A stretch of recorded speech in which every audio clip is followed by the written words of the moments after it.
On June 25, 2025, after spending almost 50 years on death row, Richard Gerald Jordan was executed by lethal injection in Mississippi. In this video, we'll uncover what happened, his last meal, and his last words. On the morning of January 12, 1976, 34-year-old Edwina Marter kissed her kids goodbye and started her day like it was any other. But what she didn't know was that someone had already picked her family out. A stranger was watching her house, tracking her movements, and waiting for the right moment to strike.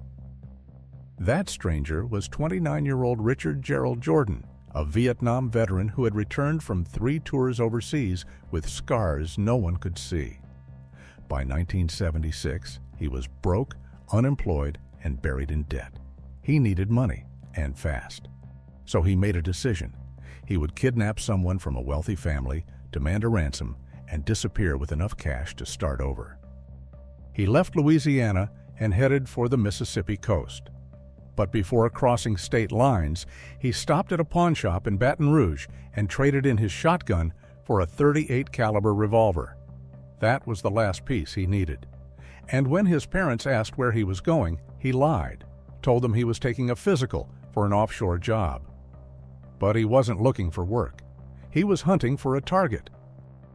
Once in Gulfport, he called the Gulf National Bank and asked for the commercial loan officer. They gave him a name, Charles Marter, also known as Chuck.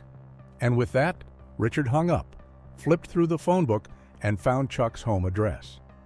That afternoon, he drove straight there. He waited outside until most of the cars had left the driveway. Then he knocked on the door, and when Chuck's wife Edwina answered the door, Richard posed as a utility worker who needed to check the circuit breakers. Edwina's 3-year-old son was asleep in the house, and her other son, who was 10 years old, was already at school. Edwina let him in, not knowing that this would be her final act of kindness. Once inside, Richard pulled the gun and forced Edwina into the car. He made her leave her toddler behind, alone in the house, and then ordered her to drive deep into the DeSoto National Forest, where the roads narrowed and help was nowhere in sight. Once in the forest, Edwina, desperate to survive, tried to run. But Richard wasn't planning on letting her go just yet, and she didn't get far. Richard chased her down and made her stop. He warned her not to try that again, then led her a few steps deeper into the trees to a quiet patch of dirt under the pines. There, he told her to kneel. The ground was wet. Pine needles clung to her hands as she braced herself in the dirt. The forest around them was silent, holding its breath.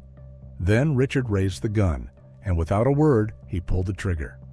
The shot entered at the base of her skull and exited just above her left eye.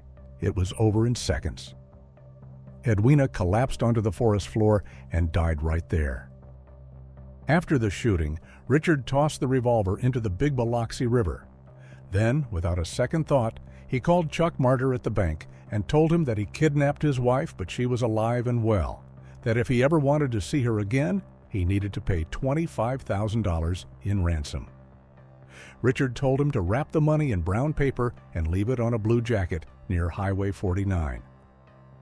But after he hung up, Chuck immediately contacted the FBI, and they came up with a plan. Chuck would follow Richard's instructions to the letter, and when Richard would show up to collect the money, agents would move in. So Chuck did exactly as told. He wrapped the cash in brown paper and looked for the blue jacket near the highway, just like Richard had said. But when he got there, there was no jacket. The drop was a bust. Richard wasn't stupid. He had been watching Chuck. He expected him to make a move, and the unmarked cars trailing him only confirmed his suspicion. So he decided not to leave the jacket on the location and called the whole thing off. But Richard wasn't done. He still wanted the money. So the next morning he called again. His voice was calm, measured.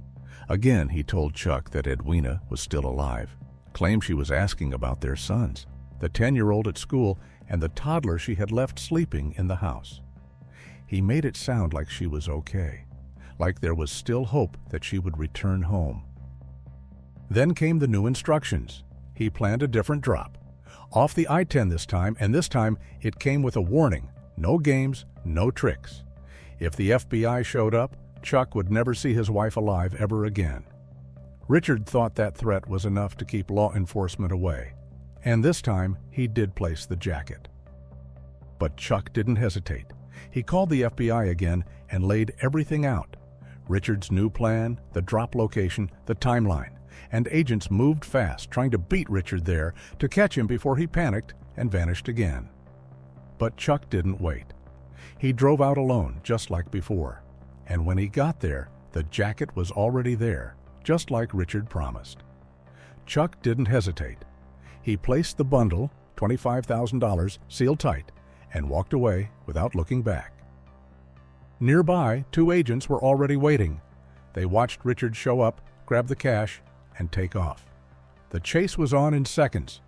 Richard swerved through traffic, forced the officers off the road, and somehow escaped while he was under fire.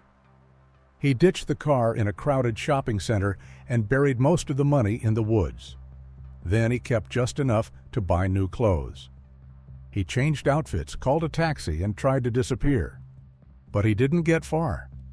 A roadblock stopped the car near the highway, and one of the officers recognized him right away. Richard didn't fight, and he was arrested without a single word of protest. In the hours that followed, he confessed to everything. He admitted that he had lied from the start, that Edwina had already been dead by the time he made the first ransom call. He told them where to find her body, where he had buried the weapon, the buried cash, the car, and the clothes he wore that day. He gave it all up.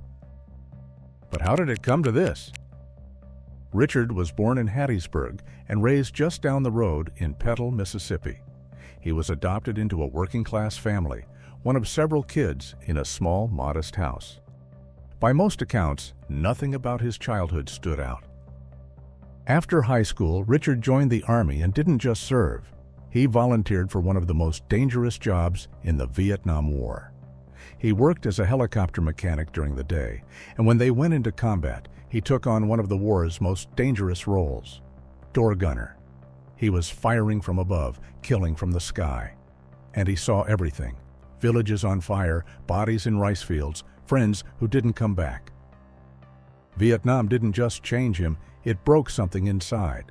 And when he came home, he carried the weight in silence. He didn't talk about it. He couldn't. He was closed off, paranoid, and always scanning the room. He didn't sleep well and didn't trust anyone. Classic signs of PTSD, but in those days, no one called it that, and no one helped. Still, his loyalty to his country and family never wavered. When his tour in Vietnam ended, he volunteered to stay behind so his younger brother could go home in his place. By the mid-70s, Richard was back in the States, married and raising 3 kids. But civilian life didn't feel right.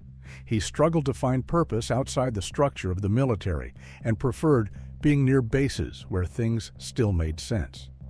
This created friction as his wife wanted to return home to Mississippi, but he didn't, and the marriage began to crack. He was broke, out of work, drowning in debt, and that's when everything collapsed. In 1976, Richard was arrested for the kidnapping and murder of Edwina Marter, but his life turned into a legal loop that wouldn't quit. At first, the trial in Harrison County moved fast. The jury didn't hesitate. They found him guilty and sentenced him to die. But his case landed in the middle of changing death penalty laws. The courts threw out his sentence, calling the process unconstitutional, and for a brief moment, his life was spared, but not for long. A year later, Richard went back on trial. The evidence hadn't changed, and neither had the outcome. This time, the process was split. First the verdict, then the punishment. But the jury came to the same conclusion both times. He was found guilty again and sentenced to death, a second time. Then came 1982, when the U.S. Court of Appeals stepped in. They ruled that the jury in his second trial never got proper instructions during the sentencing phase, and that the penalty phase had been flawed. Again, the court overturned his death sentence and ordered a new hearing. Another hearing, another shot at life. But the result in 1983 was the same: death row, round 3. The state affirmed it in 1985, but by the next year, the U.S. Supreme Court was back in the picture. A new ruling required juries to consider more about a defendant's background during sentencing, and because they hadn't, Richard's sentence was vacated. Again. Tired of the cycle, Richard took a deal. He agreed to life without parole if the state skipped another penalty trial. But that, too, didn't hold. In 1994, the Mississippi Supreme Court ruled that life without parole wasn't even a legal option when Edwina was murdered. So that sentence, like all the others, was thrown out. Richard was sent back to court again. In 1998, more than 20 years after Edwina's death, he faced a jury for the 5th time. And this time, prosecutors didn't hold back. They said Richard had used the system for decades, dodging justice at every turn, that he deserved to die for what he had done. And this time, the jury didn't need long, just 35 minutes before handing him his 4th death sentence for the same crime. But even then, Richard kept fighting. He filed more appeals, chasing one last chance. But the court reviewed everything and ruled that his claims had no merit. And that was it. This time, the sentence stood. But even then, it would take another 27 years before it was carried out. For decades, Richard sat in a cell while the world outside changed. He grew old behind those walls and became the oldest, longest-serving death row inmate Mississippi had ever seen. But time didn't stop for him. He wrote short stories, took on prison jobs, and lived long enough to see the state's execution method change from gas chamber to lethal injection. But in the end, nothing stopped the clock. Right before his final day, Edwina Marter spoke up. Eric, now 60 years old, was just 11 when his mother was taken from him. Eric, his brother, and their father said they wouldn't be there to witness the execution. "It should have happened a long time ago," he said. "I'm not really interested in giving him the benefit of the doubt." Other family members chose to attend, but for Eric, the chapter had already closed. In the weeks leading up to the execution, a clemency petition was filed on Richard's behalf. It argued that his time in Vietnam had left deep psychological scars, that the trauma from 3 combat tours had changed him, and that the man who returned wasn't the same one who left. Franklin Rosenblatt, a military justice expert who helped prepare the petition, said that Richard's war history had never been fully considered in court. His war service, his war trauma, was considered not relevant in his murder trial, Franklin said. "We just know so much more than we did 10 years ago, and certainly during Vietnam, about the effect of war trauma on the brain and how that affects ongoing behaviors." But this didn't matter for the court, or for Eric. "I know what he did. He wanted money and he couldn't take her with him, so he did what he did." None of it changed what was coming. The sentence had been signed, the date set, and the final steps were already underway. On June 25, 2025, after spending nearly 50 years on death row, Richard's final day came. But the process had already begun 48 hours earlier. Like every scheduled execution in Mississippi, an inmate is quietly moved from Unit 29, known as Death Row, to Unit 17, a smaller holding area just steps from the execution chamber. And from that moment on, the clock started ticking. For Richard, those last 2 days were a blur of final moments. On the day of his execution, he spent time with the last people still standing by him, his lawyers, a handful of family members, and spiritual advisors. During the day, a prison official shared, "He's talking and appears to be in a good mood," he continued. "He's been telling stories. I've been with him a lot of the time, and so he's talking about his past and his history and things like that." The Mississippi Department of Corrections allowed his loved ones to stay with him until 4 p.m., the cutoff before the preparations began. That's when he was offered his final meal, for which he requested chicken tenders, fries, strawberry ice cream, and a root beer float. At 6 p.m., Richard was strapped to the gurney. The room was still. Observers sat behind the glass as staff moved through the final steps. Richard's wife, Marcia, witnessed the execution, along with his lawyer and a spiritual advisor. His wife and lawyer dabbed their eyes several times. When asked if he had any last words, Richard spoke clearly. "First, I would like to thank everyone for a humane way of doing this. I want to apologize to the victim's family."